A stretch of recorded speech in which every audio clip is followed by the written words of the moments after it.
difficult question. How could you possibly summarize 18 years of life in 5 minutes? The truth is, you can't, not fully. But what I can do is testify to the goodness and faithfulness of God in my life. And that's what I want to share with you today. Most of the significant changes in my life began when I was 12 years old. That was when I really started to see God's hand at work, guiding me through trial after trial, leading me to people who would shape my life, friends, mentors, and experiences that helped me form the young man sitting before you today. Some of the most meaningful of those experiences were speech and debate and a discipleship program called Italian. Right after my father passed away, my family made the decision to fellowship at a different church. It was a difficult transition, but God was in the details. We ended up at Hickman, and there were 2 reasons that drew us there: the teaching and fellowship. I remember the very first sermon I heard at Hickman was 3 hours long. I wasn't even a believer, so you can imagine what I was thinking. A 3-hour sermon? I would have done just about anything to go to a different church. But as the weeks turned into months, something changed. I began to hear and understand more than just words. I started to understand my own heart, my sin, and my need for a Savior. The fellowship at Hickman became something much more than just friendly faces. It became brotherhood. And it all started with Daniel Dykeshorn. That's my boy. I love you. My closest and dearest friend. His father saw a younger man, me, and decided to take a chance. He became a mentor to me, and we started meeting up at Beans Coffee. After that first meeting, we did what every 12-year-old considers the ultimate act of friendship. We exchanged Xbox gamer tags. And what followed was an unholy amount of Destiny 2. But more importantly, it was the beginning of a lasting friendship and the doorway to meeting many other young men who love the Lord. As I continued to grow, both in age and faith, I was given a second mentor, Joe Acosta. Joe introduced me to something that we often overlook in youth: spiritual warfare. He showed me what it meant to fight my flesh, to stand firm against temptation, and he gave me the tools and wisdom to navigate the battlefield of the heart and mind. Looking back now, I can honestly say that 6 years of investment has not returned void.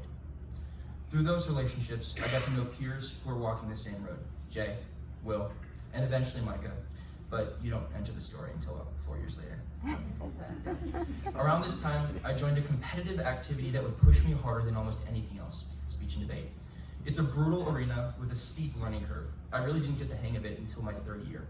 But every loss, every moment of frustration, every breakthrough taught me how to think, speak, and stand with conviction. During that same season, I joined Battalion, a group of green-shirted guys learning how to be leaders. It wasn't always easy, but it was always worth it. Battalion taught me responsibility, teamwork, and how to lead by serving others. Now, I know I'm flying over a lot, but there's so much more I could share, but here's the point. Every opportunity, every mentor, every challenge, every victory was a gift, and none of it was earned. I can't claim any valor, achievement, or credit for where I am today. God brought me here. God carried me, and to Him belongs the glory. But before I close, I want to take a moment for some thank yous. First, I want to thank Mom. Mom, you've always been there for me, no matter the situation. Whether it was waking up at 3 a.m. for a tournament. God, I don't like crying sometimes. I was originally not going to cry, but plans.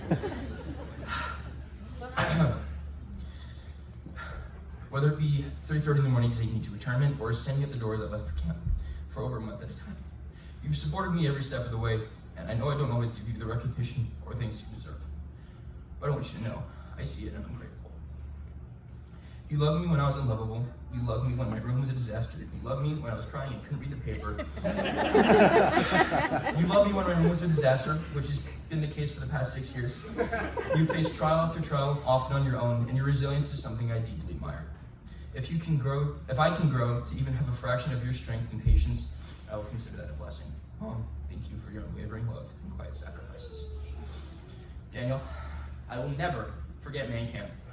You've been my closest friend through thick and thin, and yes, none of you are supposed to understand that reference. I will always cherish the times we've shared, both the joyful and difficult. You're the kind of friend who just gets it. From inside jokes to obscure references, from deep conversations to steamrolling the competition in almost all of parliamentary. Thank you for having my back and walking this road with me.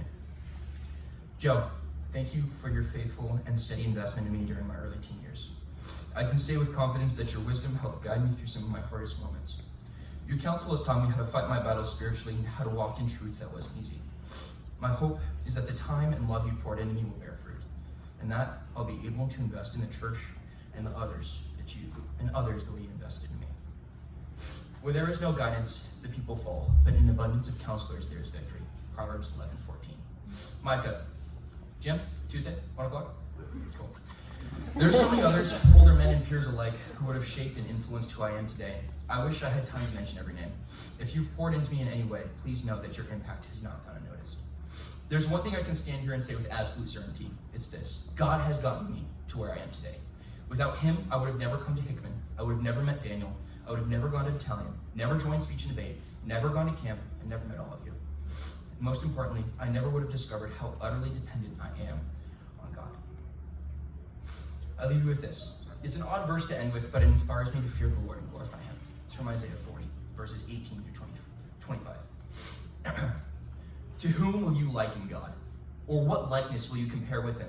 As for the idol, a craftsman casts it.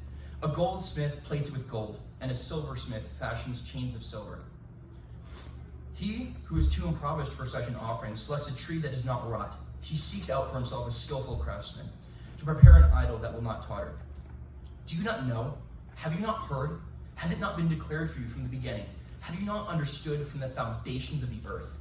It is he who sits above the circle of the earth, and its inhabitants are like grasshoppers, who stretches the heavens out like a curtain and spreads them out like a tent to dwell in. He is it who reduces rulers to nothing, who makes the judges of the earth meaningless. Scarcely they have been planted, scarcely have they been sown, scarcely has their stalk taken root in the earth, but he merely blows on them, and they wither, and the storm carries them away like stubble. To whom will you liken me that I would be his equal, says the Holy One. I hope it inspires you as well.